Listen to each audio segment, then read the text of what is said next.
आज वैसे लोग पे हमको हंसी आती है। आज शादी करते हैं चर्च पे और घर में भी आज दोबारा से होकर के आज शादी करते हैं। तो काहे लिए अब दोबारा से आदिवासी रीति रिवाज से शादी कर रहे हैं? चर्च में शादी कर लें कल। कैसे हैं मेरे प्रिय भाई और बहनों, आप सभी को जय यीशु और जोहार।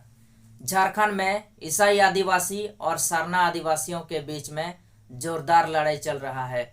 लड़ाई क्यों चल रहा है, आइए हम लोग सबसे पहले सरना आदिवासी भाइयों से एक एक करके सुनते हैं कि वो लोग ईसाई आदिवासियों को लेकर क्या कुछ कहते हैं, क्या आरोप लगाते हैं।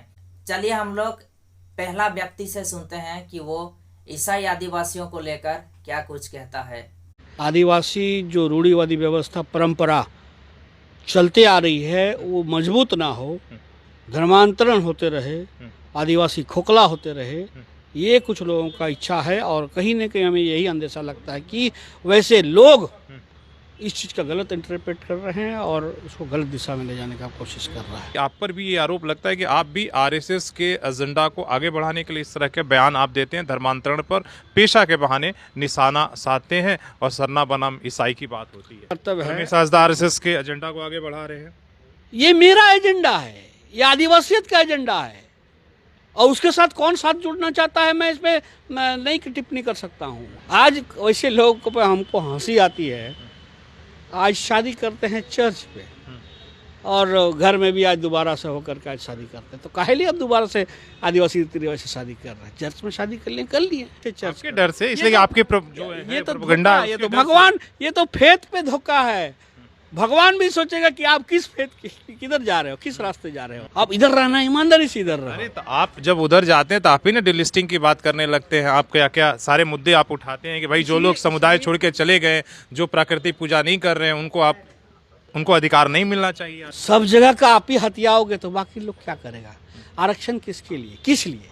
लोग तो बड़े लोग हो गए हैं, साहब हो गए लोग। कोट देखते नहीं, शादी ब्याह में कोट पैंट पहन के जाते हैं, का गमछा धोती थोड़ी पहन के जाते हैं। चलो हम लोग दूसरा भाई से सुनते हैं कि वो ईसाई आदिवासियों को लेकर क्या कहता है। जितने लोग विरोध कर रहे हैं ना, कोई रूढ़ी प्रथा वाला नहीं है, कंडुलना भी नहीं है, मतलब सब ईसाई धर्म अपना लिया। यही सब तो विरोध कर रहे हैं। और ये मैं आपको बता रहा हूँ, यही लोग स्पॉन्सर्ड है, कोई माफिया से, कोई जमीन माफिया, कोई बालू माफिया सरकार को बचा रहे हैं। क्योंकि ये जो मैया योजना, सैया योजना सब जो आ रहा है ना, कहाँ से पैसा आएगा? ये चीज को लागू नहीं होने से तब ना फायदा होगा।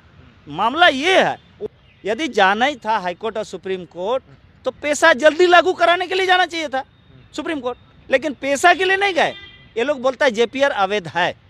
अभी जब जेपीआर ही कानून ना बनाएगा नियम वाले, तो धर्म को लेकर भी उन्होंने बड़ा सवाल उठाया कि क्या सरना होना ही या आदिवासी ये रहेगा क्या? वो भी, इस पर भी उन्होंने कई तर्क, कई एफिडेविट किया। आजकल का तो कोई एफिडेविट करा के बोल रहा है कि हम सरना धर्म। उन्होंने कहा कि जो आदिवासी सबसे ज्यादा 90% हिंदू बन गए हैं, उन पर क्यों नहीं आप धर्मांतरण का? देखिए, हिंदू धर्म में कौन कन्वर्ट हुआ नहीं हुआ ये सिद्ध नहीं है, लेकिन मेरे लोग जो आज ईसाई धर्म में गए हैं, तो टोटली मेरा रूढ़ी प्रथा को डैमेज करने का काम में ही लगा हुआ है। कैसे किया?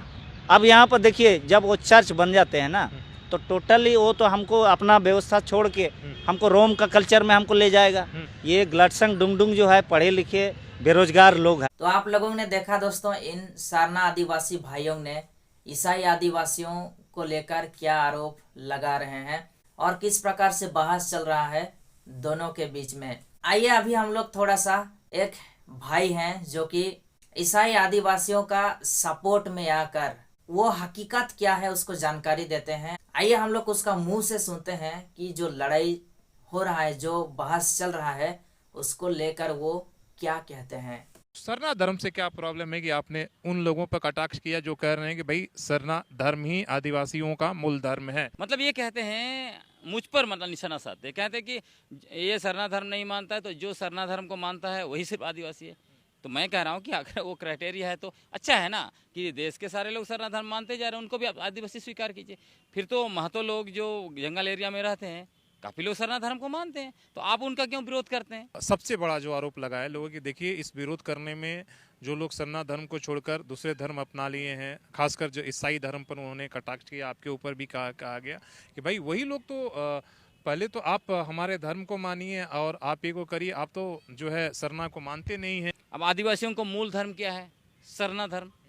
जब सरना धर्म मूल धर्म है तो सरना धर्म को छोड़कर जो आदिवासी ईसाई बना वो भी धर्मांतरण होगा, और जो हिंदू बना वो भी धर्मांतरण होगा, और जो मुसलमान बना वो भी धर्मांतरण होगा। अभी ये लोग क्या क्या बोलते हैं, जो लोग सिर्फ ईसाई और मुसलमान धर्म को अपनाया है वही धर्मांतरण है, और हिंदू में गया वो धर्मांतरण नहीं है। देश का 89% आदिवासी हिंदू धर्म को मानता है, देश का सिर्फ 5.4% आदिवासी ईसाई धर्म को मानता है। तो यही जो 89% को छुपाने के लिए 5% को पूरा उसका गुंबद बनाया जाता है, तिल का ताड़ बनाया जाता है, ये सारा आरएसएस का खेल है। और इसका मूल कारण है ताकि आदिवासी लोग सच्चाई न देख पाए कि कैसे उनका मूल आदिवासी पहचान भारत देश के प्रथम निवासी और मालिक हैं, अब हम लोगों को आपस में मुर्गा जैसे लड़वा के हमारा सारा कुछ को जो है कि छीन लिया जा रहा है। तो आप लोगों ने देखा दोस्तों, दोनों तरफ से लोग क्या क्या बयान दिए।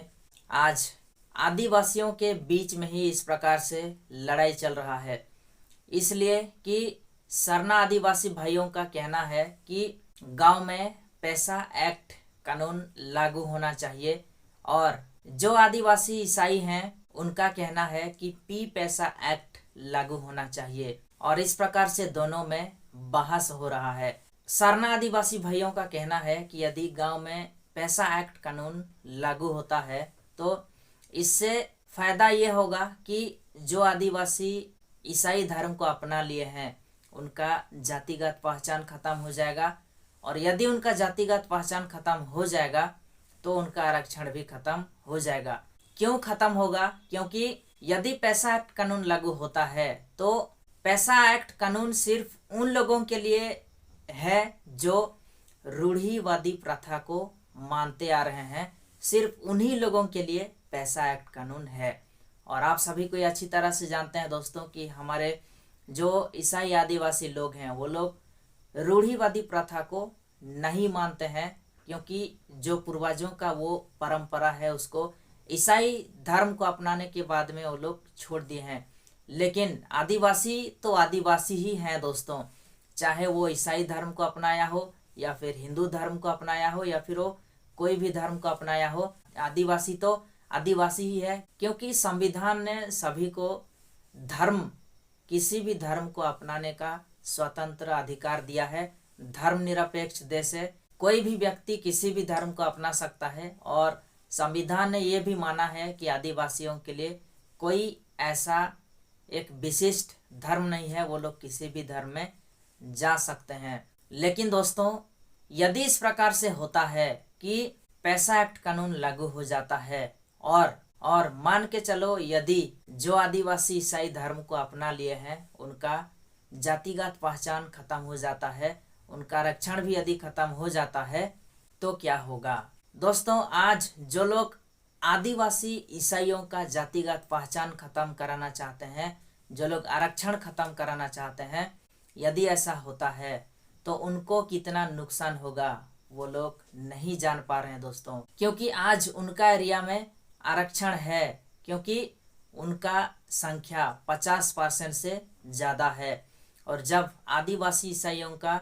जातिगत पहचान खत्म हो जाएगा तो 50 से कम हो जाएगा उनका परसेंटेज, फिर उनका आरक्षण खत्म। क्योंकि आप लोग सोच के देखिए, यदि 50% से कम हो जाता है उनका परसेंटेज, उनका संख्या, तो किस हालत में उनको वहाँ पे आरक्षण मिलेगा?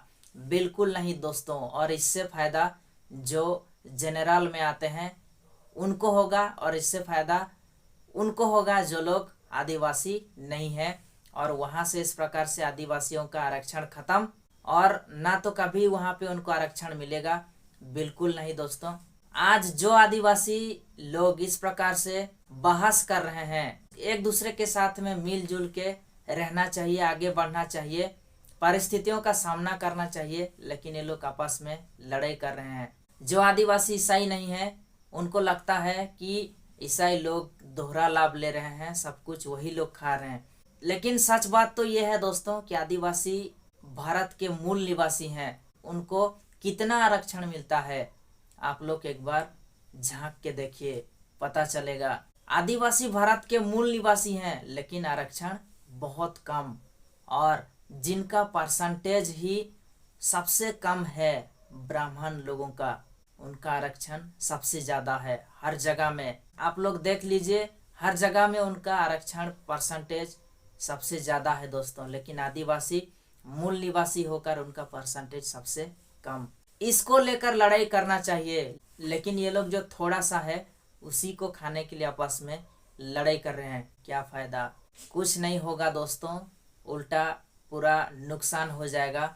इसलिए मैं आप सभी दोस्तों को रिक्वेस्ट करता हूँ कि आप लोग मिलजुल के परिस्थितियों का सामना करें और आगे बढ़ें, नहीं तो इस प्रकार से भाग भाग होकर टुकड़ा टुकड़ा हो जाएगा और कभी आदिवासी एक नहीं हो पाएंगे दोस्तों। मैं चाहता हूं कि आप लोग इस वीडियो को ज़्यादा से ज़्यादा लोगों तक शेयर करें। मिलते हैं हम लोग नेक्स्ट वीडियो में। आप सभी को फिर से एक बार जय यीशु और जोहार।